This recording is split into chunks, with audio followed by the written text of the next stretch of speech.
নমস্কার, আজ বাঘ আঁকবো। বাঘ আঁকার জন্য প্রথমে উল্টা করে দুটো ওয়াই এঁকে নিলাম। এরপরে ওয়াইয়ের একটু উপরের অংশ থেকে দাগ দিলাম। পা দুটো এঁকে নিলাম, 4টা পা। বাঘের পা অনেকটা দেখে মনে হয় মোজা পরা। উপরের অংশটা ঘোড়া বলো, গরু বলো, একই রকম। লেজটা অনেক লম্বা, একটু বাঁকা করে দিবে। এরপরে মাথাটা এঁকে নিচ্ছি, দুই পাশে 2টা দাগ। এখন লাভের মতো করে মুখটা এঁকে নিচ্ছি, নাকটা, চোখ, কান এঁকে নিলাম। মাথার উপরে একটু কেশর বলে এটাকে, বা লোম, এটা এঁকে দিচ্ছি। বাঘের নাকের নিচে 2 পাশে দাড়ি থাকে, ডট দিয়ে বুঝিয়ে দিচ্ছি। এরপরে লেজটার কালার করা খুবই সহজ, কালো রং দিয়ে ব্যান্ড ব্যান্ড করে দিয়ে দেব। মাথাটা একটু বেশি কালো থাকে।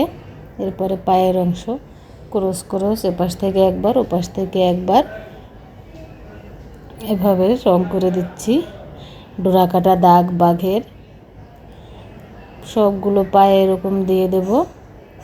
পাগুলো দেখে মনে হচ্ছে মোজা পরে আছে। বাঘের পা মূলত এরকমই। সবগুলো পায়ে ডোরা কাটা দাগ দিচ্ছি, ক্রস ক্রস করে। এপাশ থেকে একবার, ওপাশ থেকে একবার, আবার এপাশ থেকে একবার, ওপাশ থেকে একবার দিয়ে দেব দাগগুলো কালো মার্কার পেন দিয়ে। পিঠের দিকের দাগগুলো দিয়ে দিচ্ছি, ডোরা কাটা দাগ কালো কালো। কোনোটা একটু লম্বা দেবো, একটু বাঁকা বাঁকা করে দেবো, একদম সোজা করে দেব না। পেটেরটা একটু রাউন্ড করে দিচ্ছি। এখন নখগুলো, বাঘের নখ নেই, পায়ের আঙুলগুলো বোঝালাম। এরপরে হলুদ কালার করে দিচ্ছি, বাঘ হলুদ কালার। বাঘের রং হলুদের উপরে কালো ডোরা কাটা দাগ কালার করে দিচ্ছি ব্রাশ পেন দিয়ে। এটা দিয়ে কালার করলে খুব সহজে অনেক তাড়াতাড়ি কালারটা হয়ে যায়, এজন্য ব্রাশ পেন দিয়ে করছি।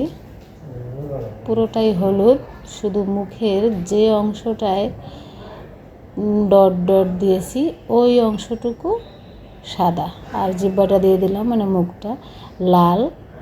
এরপরে ডিপ একটু কালার দিয়ে দিচ্ছি উঁচু নিচু বোঝানোর জন্য। অন্য কালার দিয়ে শেড দিয়ে নিচ্ছি, হালকা করে হলুদের ডিপ শেডটা দিয়ে নিচ্ছি। হয়ে গেল আমার বাঘ। এখন বাঘ তো আর শূন্যে ভাসে না, বাঘের নিচে আমাদের একটু ঘাসও দিতে হবে,